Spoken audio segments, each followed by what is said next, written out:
Not an inch back, ഒരു inch പോലും പിന്നോട്ടില്ല. നമ്മുടെ തിരുവനന്തപുരത്തെ മേയറായിരുന്ന ആര്യ രാജേന്ദ്രന്റെ സ്റ്റാറ്റസിന്റെ ഒരു ക്യാപ്ഷനാണത്. ഈ ഒരു ക്യാപ്ഷൻ കണ്ടതോടുകൂടി ഇപ്പോഴും നമ്മുടെയൊക്കെ മനസ്സിൽ, അല്ലെങ്കിൽ നമുക്കൊക്കെ വരുന്ന സംശയം, ഇവരിപ്പോഴും മേയറാണോ?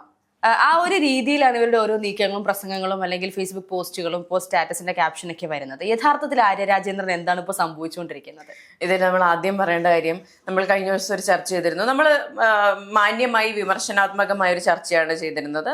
അവർക്ക് സംഭവിച്ച വീഴ്ചകൾ പറഞ്ഞു, പാർട്ടിക്ക് സംഭവിച്ച വീഴ്ചകളൊക്കെ പറഞ്ഞു. പക്ഷെ വ്യക്തി അധിക്ഷേപത്തിലേക്ക് പോകുന്ന പലതരത്തിലുള്ള പോസ്റ്റുകളും ഒക്കെ ഫേസ്ബുക്കിലൊക്കെ നിറയുന്നുണ്ട്. അതിനോടൊന്നും നമുക്ക് യോജിപ്പില്ല എന്നുള്ളതാണ് ആദ്യം പറയേണ്ടത്.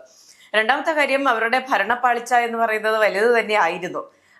ആര്യ രാജേന്ദ്രൻ ചെയ്തതും ചെയ്യാൻ കഴിയാതെ പോയതുമായ കുറെ കാര്യങ്ങൾ അത് പിന്നീട് ഇപ്പോൾ തിരുവനന്തപുരം കോർപ്പറേഷനിൽ BJP ഭരണത്തിൽ എത്തുന്നത് വരെ എത്തിച്ചു എന്നുള്ളത് വലിയൊരു പോരായ്മ തന്നെയാണ്. അതെ, വലിയ രീതിയിലുള്ള ട്രോളുകളാണ് വരുന്നത്. അതായത് 20 വർഷമായിട്ട് BJP ശ്രമിച്ചിട്ട് നടക്കാത്തൊരു കാര്യം, അല്ലെങ്കിൽ മറ്റു പാർട്ടികൾ ശ്രമിച്ചിട്ട് നടക്കാത്തൊരു കാര്യം 5 വർഷം കൊണ്ട് ആര്യ രാജേന്ദ്രൻ BJPയുടെ കയ്യിലേക്ക് കൊടുത്തു, അല്ലെങ്കിൽ ആര്യ രാജേന്ദ്രൻ തിരുവനന്തപുരം കോർപ്പറേഷൻ തൂക്കി വിറ്റു എന്നുള്ള വാർത്തകൾ, ആ ഒരു ട്രോളുകളാണ് ഇപ്പോൾ നിറഞ്ഞ് നമുക്ക് കാണാൻ സാധിക്കുന്നത് എന്നുള്ളതാണ്. അപ്പോൾ തിരുവനന്തപുരം പോലൊരു കീ കോർപ്പറേഷൻ, ഒരു കീ പോസ്റ്റ്, ഒരു എല്ലാവരും ഉറ്റുനോക്കുന്ന ഒരു കോർപ്പറേഷൻ BJPയുടെ കയ്യിലേക്ക് പോകുക, അതും അപ്പൊ LDFും UDFും കാവ്യവൽക്കരണത്തിനെതിരെ എന്നൊക്കെ പറഞ്ഞ് ഒരുപാട് കാവ്യവൽക്കരണത്തിനെതിരെ ഒരുപാട് ശബ്ദമുയർത്തുന്ന പാർട്ടികളാണ് ഇരുവരും. അതിന്റെ ഇന്റൻസിറ്റി എത്രത്തോളം എന്നുള്ളത് മറ്റൊരു ചർച്ചാ വിഷയം. പക്ഷെ അത്തരത്തിൽ BJPയുടെ കയ്യിൽ ഭദ്രമായി ഏൽപ്പിച്ചു കൊടുത്തതിൽ ആര്യ രാജേന്ദ്രന് വലിയൊരു പങ്കുണ്ട്. പക്ഷെ അവിടെ നമ്മൾ മറന്നു പോകേണ്ടാത്തൊരു കാര്യമുണ്ട്. നമ്മൾ പോലും അറിയാതെ CPMകാർ വളരെ നൈസായിട്ട് ഇതിന്റെ ഉത്തരവാദിത്വം എല്ലാം ആര്യയുടെ തലയിലിടുകയാണ്. അതെ, തീർച്ചയായിട്ടും. കഴിഞ്ഞ ദിവസങ്ങളിൽ പല CPM പ്രവർത്തകരുടെയും പല CPM നേതാക്കന്മാരുടെയും പോസ്റ്റിലൂടെ നമുക്കിത് മനസ്സിലാക്കാൻ സാധിക്കുന്നുണ്ട്. ആര്യയുടെ പാകപ്പിഴ സംഭവിച്ചത് കൊണ്ട് മാത്രമാണ് തിരുവനന്തപുരം BJP പോലൊരു മുന്നണിക്ക് പോയത് എന്നുള്ളത്. ഈ പറയുന്ന ആര്യ ചെയ്ത ഒരുപാട് തെറ്റുകൾക്ക് ഒരു പരിധി വരെ CPMും പങ്കാളികളാണ് എന്നുള്ളത് നമുക്ക് ഒരിക്കലും മറക്കാൻ സാധിക്കില്ല, അല്ലെങ്കിൽ LDF പങ്കാളികളാണ് എന്നുള്ളത്.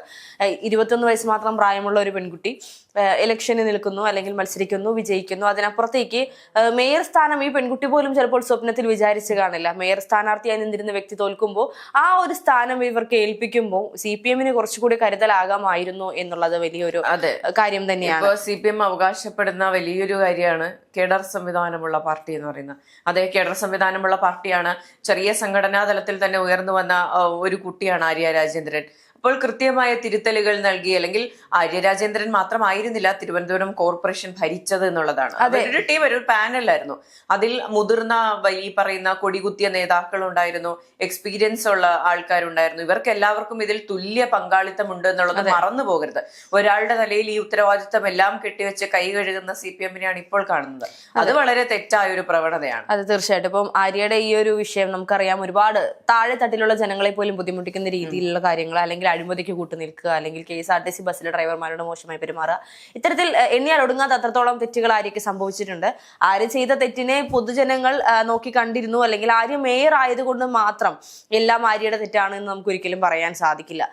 നമ്മൾ മറ്റു പാർട്ടികളിലും കണ്ടിരുന്നു, യുവാക്കളെയും അതുപോലെ തന്നെ സ്ത്രീകളെയും യുവാക്കളെയും ഒരുപോലെ മുന്നോട്ട് കൊണ്ടുവരുന്ന രീതിയിൽ മറ്റു മുന്നണികളിൽ നിന്നും ഇത്തരത്തിലുള്ള നീക്കങ്ങൾ നമ്മൾ കണ്ടിരുന്നു. പക്ഷെ അവിടെയൊക്കെ തന്നെ ഈ മുതിർന്ന നേതാക്കന്മാരുടെ ഒരു പിന്തുണ അവർക്ക് ലഭിച്ചിരുന്നു. വൈഷ്ണയുടെ വിഷയത്തിലാണെങ്കിൽ പോലും സ്ഥാനാർത്ഥിത്വവുമായി ബന്ധപ്പെട്ടുള്ള വിഷയം വന്നപ്പോഴും, അല്ലെങ്കിൽ ഇനി മത്സരിക്കാൻ സാധിക്കുമോ ഇല്ലയോ എന്നൊരവസ്ഥയിൽ നിന്നപ്പോഴും മുതിർന്ന പല നേതാക്കന്മാരും മുന്നോട്ട് വന്ന് നിയമപരമായി മുന്നോട്ട് പോയും പൂർണ്ണ പിന്തുണ നൽകിക്കൊണ്ട് ഒരു സപ്പോർട്ട് നൽകി പോകുന്നത് നമ്മൾ കണ്ടു. അതുകൊണ്ട് തന്നെ ആയിരിക്കണം വൈഷ്ണയ്ക്ക് ഈ ഒരു വിജയം കരസ്ഥമാക്കാൻ സാധിച്ചതും. ഒരിക്കലും ഒറ്റയ്ക്ക് ഒരു പെൺകുട്ടി, 24 വയസ്സുള്ള ഒരു പെൺകുട്ടി വന്ന് ലഭിക്കുന്നതിനേക്കാൾ കൂടുതൽ ഒരു ജനപിന്തുണ ലഭിച്ചിരുന്നു എന്നുള്ളതാണ്. ആര്യയുടെ കാര്യത്തിലാണെങ്കിലും തുടക്കത്തിൽ ഈ പെൺകുട്ടിയെ കൊണ്ടുവന്ന സമയത്ത് CPM നൽകിയിരുന്ന ആ ഒരു സപ്പോർട്ട് പിന്നീട് നമ്മൾ എവിടെയും കണ്ടിട്ടില്ല.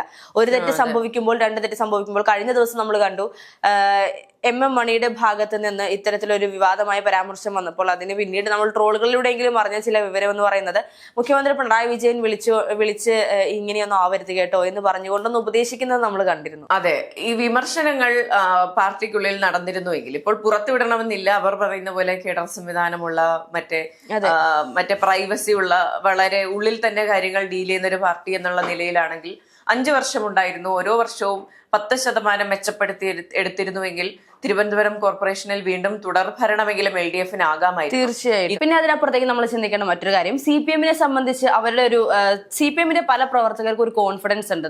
തങ്ങൾ എന്ത് ചെയ്താലും അതിനെ ന്യായീകരിക്കാൻ ഒരു കൂട്ടം CPM സൈബർ ഹാൻഡിലുകൾ ഉണ്ട് എന്നുള്ളത്. പക്ഷെ ആര്യയുടെ കാര്യത്തിൽ ഇത്രയും വിവാദങ്ങൾ വന്നിട്ടും അതിനൊന്നും ന്യായീകരിക്കുന്ന ഒരു പോസ്റ്റുകളോ അല്ലെങ്കിൽ അതിനെ ഗ്ലോറിഫൈ ചെയ്യുന്ന പോസ്റ്റുകളോ ഒന്നും നമ്മൾ കണ്ടിരുന്നില്ല എന്നുള്ളതാണ് അതിന്റെ യാഥാർത്ഥ്യം. പക്ഷേ എനിക്കൊന്നു തിരുവനന്തപുരത്തെ ഒരു കൗൺസിലർ ഉണ്ട്, ഗായത്രി ബാബു എന്ന് പറഞ്ഞിട്ട്, അവരൊരു ഫേസ്ബുക്ക് പോസ്റ്റ് പങ്കുവച്ചിരുന്നു. ഇത്തരത്തിലുള്ള വീഴ്ചയാണ് തിരുവനന്തപുരം കോർപ്പറേഷൻ BJP-ക്ക് കൊടുക്കാൻ കാരണമായത് എന്നുള്ള തരത്തിൽ. പക്ഷെ അത് മണിക്കൂറുകൾക്കകം അത് പിൻവലിക്കുന്ന ഒരു സാഹചര്യം തീർച്ചയായിട്ടും CPM-നുള്ളിൽ ചരടുവലി കൃത്യമായി നടക്കുന്നുണ്ട്. അത് ചെയ്യരുത്, ഇത് ചെയ്യരുത്. കഴിഞ്ഞ ദിവസം നമ്മൾ സംസാരിച്ചിരുന്നു, MM മണിയെ മുഖ്യമന്ത്രി ഫോണിൽ വിളിച്ചിട്ട് മേലെ മിണ്ടിപ്പോകുന്നൊരു സാധനം.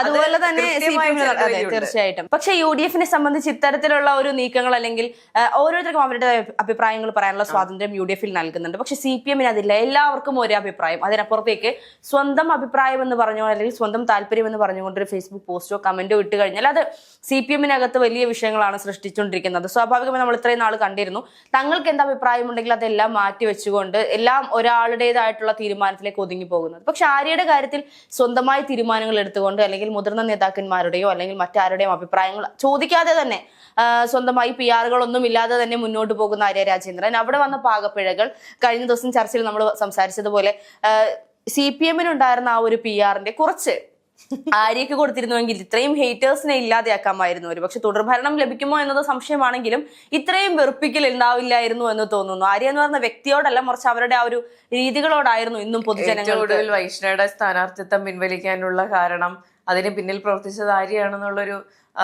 ഒരു പ്രചാരണം ഉണ്ടായിരുന്നു. അത് എത്രത്തോളം സത്യമാണെന്നുള്ളതിന്റെ കൺഫർമേഷൻ നമുക്ക് കിട്ടിയിട്ടില്ല. പക്ഷെ അതിലെന്തോ പങ്കുണ്ട്, അതിലൊരു വിശ്വാസ്യത ഉണ്ടെന്ന് നമുക്ക് തോന്നുന്ന തരത്തിലായിരുന്നു അവസാന നാളുകളിലെ പ്രവർത്തനം എന്നുള്ളത്.